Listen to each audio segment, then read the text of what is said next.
Gita press వారి మహాభారతంలోని కొన్ని ఆదర్శ పాత్రల్లో ఈరోజు మనం తెలుసుకునే పాత్ర భక్తిపరాయణురాలు గాంధారి. ఆమెను గురించి తెలుసుకుందాం. లోకంలోని పతివ్రత తల్లులో గాంధారి ఉన్నత శ్రేణికి చెందిన ఇల్లలు. ఈమె గాంధార దేశపు రాజు అయిన సుబలుని కుమార్తె. తండ్రి పేరు సుబలుడు, శకుని ఈమె సోదరుడు. ఈమె కుమారిగా ఉన్న కాలంలోనే పరమశివుని ఆరాధించింది. తనకు భావి కాలంలో 9 కుమారులు కలిగేట్లుగా అతని వలన వరం పొందింది. తన వివాహం ఒక పుట్టు అంధనితో జరగనున్నదని తెలుసుకొని ఆ దినము నుండి తన భర్త లోకాన్ని చూడని వాడైనప్పుడు తాను మాత్రం ఎందుకు చూడాలి అని అనుకుని తన కన్నులకు గంతలు కట్టుకొని గుడ్డిగా చరించింది. నాటి నుండి ఈమె ఆజీవనము ఆ నిశ్చయం మీద నిలిచిపోయింది. పతి కోసం ఈ విధంగా ఇంద్రియ సుఖాలు పరిత్యజించడానికి సంబంధించిన ఉదాహరణ ప్రపంచ చరిత్రలో ఎందు కూడా మనకి కనపడదు. ఈమె సర్వకాలాలందు తన పతికి అనుకూలురాలై చరించింది. ఈమె యొక్క ఈ తపస్సు, త్యాగము నిరుపమానములు అని చెప్పుకోవచ్చు. లోకానికి అపూర్వములైనట్టువి అన్నమాట. ఆమె త్యాగము నిరుపమానమైనటిది. ఈమె తన అత్తవారింట అడుగుపెట్టిన వెంటనే తన సచ్చరిత్రతతో, సుగుణ సంపదతో తన భర్తను, సమస్త పరివారాన్ని ముగ్ధులను చేసింది. ఆహా, ఎంత మెచ్చదగిన పతిభక్తి ఈమెది! గాంధారు యందు పతిభక్తితో పాటు నిర్భయత్వము, న్యాయప్రీతి అన్న 2 శుభలక్షణాలు కూడా ఉన్నాయి. ఆమె సర్వదా సత్యము, ధర్మము, నీతి పక్షాన ఉంటే ఏ పక్షాన ఉంటే ఆ పక్షాన్నే సమర్థించేది. అన్యాయాన్ని ఎన్నడూ సమర్థించేది కాదు. తన తనయులు నిండు సభలో ద్రౌపదిపై సాగించిన అత్యాచారాన్ని గూర్చి ఆమె ఎంతయో మనస్తాపం చెందింది. ఈ విషయంలో ఆమె తన బిడ్డలను ఎన్నడూ మెచ్చుకోలేదు. వారి ఎడల ప్రసన్నతను ప్రకటించలేదు. ఆమె భర్త అయిన ధృతరాష్ట్ర మహారాజు తన కొడుకుల మాటలకు లోబడి పాండవులను 2వ మారు జూదమాడుటకు రావించిన సందర్భంలో కూడా విశేషంగా పరితపించింది. జూదాన్ని ప్రతిఘటిస్తూ ఆమె తన భర్తతో, స్వామి, ఈ దుర్యోధనుడు జన్మించిన వెంటనే నక్క ఓడలు వేసింది. ఆ రోజున ఆ మహాజ్ఞాని అయిన విదురుడు విని బిడ్డను వదిలివేయమని నీకు చెప్పాడు, నాకు హితబోధ చేశాడు. ఆ విషయాన్ని తలుచుకోగా వారు కురువంశాన్ని నిర్మూలించి తీరుతాడు అని నాకు తోస్తోంది. ఆర్యపుత్ర, స్వకీయం అయిన దోషంతో అందరము ఆపద్గ్రస్తులను చేయకండి. దుష్టులు, పరమమూర్ఖులు అయిన వారి మాటలకు లోబడకండి. అట్లు లోబడి ఈ వంశనాశనానికి కారణభూతులు కావద్దు. సుస్థిరమైన వ్యవస్థకు అస్థిరత కలిగించవద్దు. ఆరిపోయిన అగ్ని మరల రగులుకుంటోంది. పాండవులు శాంత స్వభావులు, వైరానికి దూరంగా ఉంటారు. వారికి కోపం కలిగించటం మంచిది కాదు. ఈ విషయాలు మీకు తెలియనివి కావు. అయినా మీకు గుర్తు చేస్తున్నాను. ఈ దుష్టబుద్ధి గల పురుషుని చిత్తం శాస్త్రోపదేశాల చేత ప్రభావితం కాదు. కానీ మీరు వృద్ధులై ఉండి చిన్నపిల్లల వల్లే మాట్లాడటం మంచిది కాదు. కానీ ఇప్పుడు మీరు పాండవులపై మీ కన్నబిడ్డల మీదను వలె ఆత్మీయతను ప్రదర్శించండి. వారు దుఃఖితులై మీకు దూరం కాకూడదు. కుల కళంకం భూతుడు దుర్యోధనుడు, వానిని విడిచిపెట్టడమే మంచిది. బిడ్డ మీద ఉన్న మోహం కారణంగా నేను ఆనాడు విదురుని మాటను పాటించలేకపోయాను. దాని ఫలితమే ఇది. శాంతి మార్గాన్ని, ధర్మ మార్గాన్ని తొలగని విధంగా మంత్రుల సమ్మతిని అనుసరించి మీ ఆలోచన సరళిని పవిత్రంగా ఉంచుకోండి. 2 మంత్రులు ఉన్నారు కదా, సంజయుడు విదురుడు. ప్రమత్తులు కావద్దు అంటే జాగ్రత్తగా ఉండండి ఎప్పుడూను అని. అనాలోచితంగా ప్రవర్తించడము, ఏమైనా చేయడము అనేది మీకు తగదు. అది మీకు దుఃఖ కారణం అవుతుంది. రాజ్యలక్ష్మి క్రూరుని చేతిలో పడితే వానినే నాశనం చేస్తుంది. గాంధారి పలికిన ఈ పలుకులలో ధర్మము, నీతి, పక్షపాత రాహిత్యము ఉట్టిపడుతున్నాయి. ఈమె దుర్యోధనుని అతని అనుచిత కృత్యాలకు పూనుకున్న వేళ తగదని పర్యాయాలుగా హెచ్చరిస్తూ ఉండేది. అతని ఉద్దండతను, దుష్టతను నిరసించేది. అతడు చేసే అవినీతి పనుల వలన ముందు కలగబోవు పరిణామాలను వివరించి అతనిని నిరోధించడానికి ప్రయత్నించేది. అయితే ఏమి ఆ దుర్యోధనుని నెత్తి మీద కాలదేవత కరాళ నృత్యం చేస్తూ ఉండటం చేత ఈ హితోక్తులు ఏవి వానికి ఎక్కేవి కావు. పాండవుల పక్షాన సంధి చేయడం కోసం హస్తినాపురంలో రాయబారిగా పోయిన కృష్ణుడు కూడా దుర్యోధనునికి 1000 విధాల నచ్చజెప్పి విసిగిపోయాడు. అప్పుడు ధృతరాష్ట్రుడు గాంధారిని పిలిచి ఆమెతో, ఇక నీవే నీ కొడుకునకు నచ్చజెప్పుకో, వాడు మా మాటలు పెడచెవిని పెడుతున్నాడు అని అన్నాడు. భర్త మాట విని అప్పుడు గాంధారి తన కొడుకుతో కాక భర్తతోనే ఇలా పలికింది, మహారాజా, మీ పుత్ర వ్యామోహానికి మీరు లోబడి ఉన్నారు కాబట్టి ఈ విషయంలో మీ దోషమే ఎక్కువ. దుర్యోధనుడు పాపి అని ఎరిగియుండి కూడా మీరు వాని బుద్ధినే అనుసరిస్తూ ఉన్నారు. కామక్రోధ లోపాలు 3 భయంకర తామస ప్రవృత్తులు వానిని దృఢంగా తమ పిడికిట బంధించి పెట్టుకొని ఉన్నాయి. మీరు ఇక వానిని బలవంతంగా కూడా వాని ఇచ్ఛిత మార్గం నుండి వెనుకకు మరలించలేరు.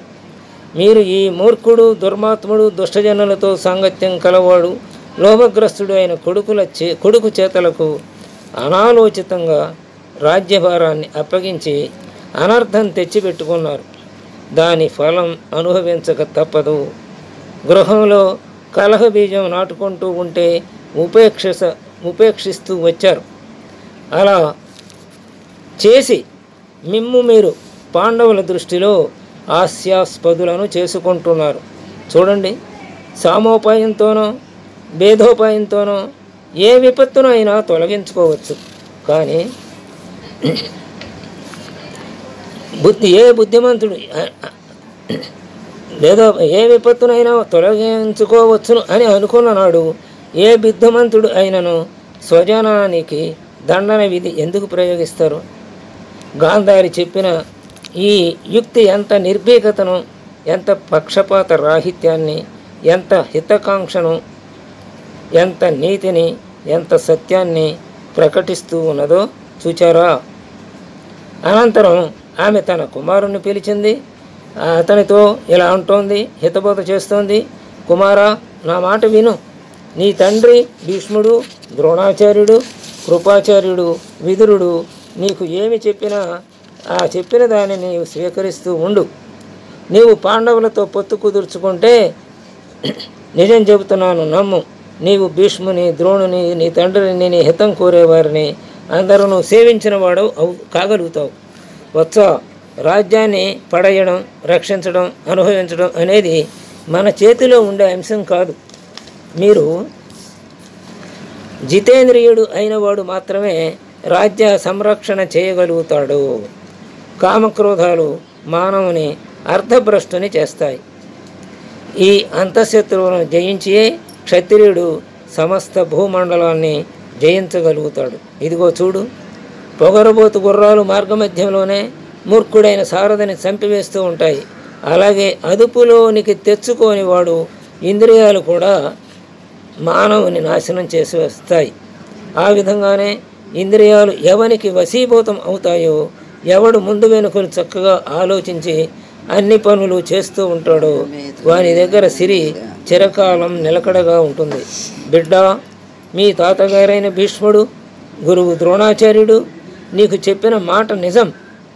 వాస్తవంగా శ్రీకృష్ణుని కానీ అర్జునుని కానీ ఎవరూ జయించలేరు. కాబట్టి నీవు కృష్ణుని శరణు పొందు, అతడు ప్రసన్నుడు అయితే ఇరుపక్షాలకు శుభం చేకూరుతుంది. నాయనా, నా మాట విను. యుద్ధం సాగించడంలో శ్రేయస్సు లేదు, అందులో ధర్మము లేదు, అర్థము లేదు. ఇక సుఖం ఎలా ఉంటుంది? నీవు నీ మంత్రులతో రాజ్యాన్ని అనుభవించదలుచుకుంటే న్యాయంగా పాండవులకు దక్కవలసిన భాగాన్ని వారికి ఇచ్చివేయి. 13 ఏండ్ల పాటు పాండవులను ఇంటికి దూరం చేసి ఎక్కడో ఉన్నట్లు చేశావు. అది తీరని అపరాధమే అయింది. ఇప్పుడు సంధికి ఒడబడి ఆ మచ్చను తుడిచివేసుకో. లోకంలో లోభ ప్రవర్తనం వల్ల ఎవరికీ సంపద రాదు. కాబట్టి నీవు లోభవృత్తిని వీడి పాండవులతో సంధి కుదుర్చుకో. ఆహా, ఎంత చక్కని సదుపదేశం ఇది! దీనిని బట్టి గాంధారి విదుషీమణి అని కృష్ణార్జునుల మహత్తత్వాన్ని చక్కగా ఎరిగినదని తెలుస్తోంది. ఇక దుష్టాత్ముడైన దుర్యోధనుని చిత్తం మీద ఈ సదుపదేశం ఈషన్ మాత్రము పనిచేయలేదు. అతడు తన పంతాన్ని వీడలేదు. ఇందులకు ఫలితంగా ఇరువంకల నుండి యుద్ధ సన్నాహాలు మొదలయ్యాయి. చివరకు కురుక్షేత్రపు రణరంగంలో భీషణ నరసంహార కాండ జరిగింది. యుద్ధకాలంలో దుర్యోధనుడు ప్రతిదినము తన తల్లి చెంతకు పోయి, అమ్మా, నాకు యుద్ధంలో విజయం కలుగునట్లు దీవించు అమ్మా అని ప్రార్థిస్తూ వచ్చాడు. గాంధారి యందు పాతివ్రత్యం తేజస్సు నిండుగా ఉంది. ఆమె తన కుమారునికి విజయం కలిగే విధంగా ఆశీర్వదించి ఉంటే అది వమ్ము అయ్యేది కాదు. కానీ ఆమె ఆశీర్వదించలేదు. దుర్యోధనుడు దురాచారుడని, అట్టివాని చేతిలో రాజ్యలక్ష్మి ఎన్నడూ నిలవదని ఆమె బాగా ఎరుగును. అందుచేత ఆమె ప్రతిదినము తన కుమారునకు, కుమార, యతో ధర్మ సతో జయ, ఎక్కడ ధర్మం ఉంటుందో అక్కడే గెలుపు కూడా ఉంటుంది. కాబట్టి నీకు విజయం కావాలి అనుకుంటే ధర్మాన్ని ఆశ్రయించు, అధర్మాన్ని పరిత్యజించు అని బదులు చెప్పుతూ వచ్చింది. కానీ ఎన్నడూ ఆమె దుర్యోధనుని ఆలోచనలను సమర్థించలేదు. కానీ తన కుమారులు 9 యుద్ధంలో నిహతులు అయిపోయారు అని విన్నప్పుడు మాత్రం ఒక్కసారిగా ఆమెకు తీవ్ర ఆగ్రహం కలిగింది. ఆమె పాండవులను శపించాలని ఆలోచించింది. వేదవ్యాస భగవానుడు వెంటనే ఆమె మనోగతాన్ని ఎరిగి అక్కడికి వచ్చి ఆమెను ఓరడించి ఆమె యొక్క కుసంకల్పాన్ని నిరోధించాడు. ఆ సమయంలో పాండవులు కూడా అక్కడే ఉన్నారు. గాంధారి యొక్క హృదయ వేదనను పరికించి ధర్మరాజు తనను తాను చీకొట్టుకుంటూ పోయి ఆమె పాదాల మీద వ్రాలిపోయాడు. అప్పటికి గాంధారి యొక్క కోపదృష్టి గంతలుగా కట్టుకున్న వస్త్రములో లోపలను నుంచి బహిర్గతమై యుధిష్ఠిరుని గోళ్ల మీద పడగా ఎప్పుడూ గులాబీ వన్నెలా అందాలు చెందే ఆ గోళ్ళు అప్పటికప్పుడే మాడి నల్లబడిపోయాయి. అది చూచి ధర్మరాజు యొక్క సోదరులు భయంతో పారిపోయి అందందు దాగుకొన్నారు. వారి తత్తరపాటును గ్రహించి గాంధారి తన కోపాన్ని ఉపశమింపజేసుకుంది. వెంటనే పాండవులను కన్న తల్లి వలె ఆదరించి వారిని భయ విముక్తులను చేసింది. ఈ సంఘటనను బట్టి గాంధారి యొక్క పాతివ్రత్య ప్రభావం అనుపమానము అని వెల్లడవుతోంది. ఇలా కడపట ఆమె తన క్రోధాన్ని శ్రీకృష్ణుని మీదకు మరలించింది. లేదా అంతర్యామి అయిన శ్రీకృష్ణ భగవానుడే ఆమె బుద్ధిని మార్చి పాండవులను ఆమె కోపదృష్టి నుండి తప్పించి ఆమె ఇచ్చే అభిశాపానికి తనను తానే గురి చేసుకున్నాడు అని కూడా చెప్పుకోవచ్చు. గాంధారీదేవి కురుక్షేత్రానికి పోయి అచ్చట హృదయ విదారక దృశ్యాన్ని చూచింది. తోడనే ఆమె తన శోకావేశాన్ని తట్టుకోలేకపోయింది.